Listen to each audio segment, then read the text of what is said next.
Hola, ara feia bastants dies que no us gravava un vídeo per explicar-vos què és el que podeu trobar a Casa Blanca i m'he trobat aquí, en aquest lloc tan bonic, amb aquesta jaqueta tan guai, i m'ha semblat que era el moment de fer-vos 5 cèntims. A veure, la primera cosa, l'última cosa que està penjada és un rockstar sobre el punk, sobre la història del punk, que comença amb l'Iggy Pop i acaba doncs, amb els Ramones, i que donarà peu a una segona part, en la qual parlarem de The Clash i altres grups.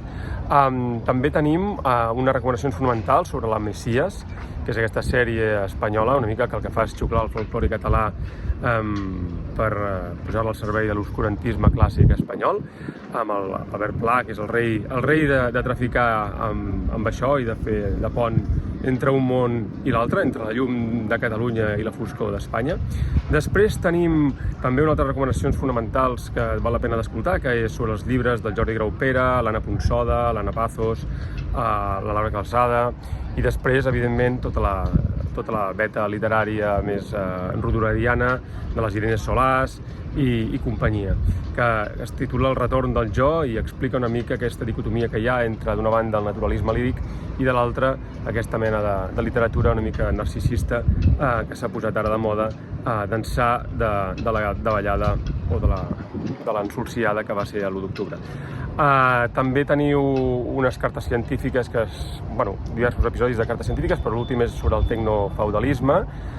També teniu una xerrada amb el Gerard Pujades sobre l'Abdó Terrades, que va ser un revolucionari del segle XIX, que això està per això en la secció de superpatrons, en el projecte Prim. Aviat farem un altre episodi ara sobre Isabel II i un altre sobre Bolívar. Hi ha una sèrie de Bolívar que dona per fer una xerrada bastant interessant. Què més? Ja veieu que m'he quedat en blanc, perquè hi ha tanta cosa que al final em col·lapso. També tenim un bar del Ric sobre Fortuny, molt bo, amb el nostre pintor clandestí de capçalera, l'Heribert, que òbviament té un altre nom, i que ara ens farà properament un podcast sobre l'evolució estètica de les bambes des dels anys 70 fins a l'actualitat. També teniu, evidentment, els ossos de París. També teniu a les cartes vikingues. A l'últim episodi parlàvem de la política, diguem, de rearmament i de militarització que està portant a terme Suècia.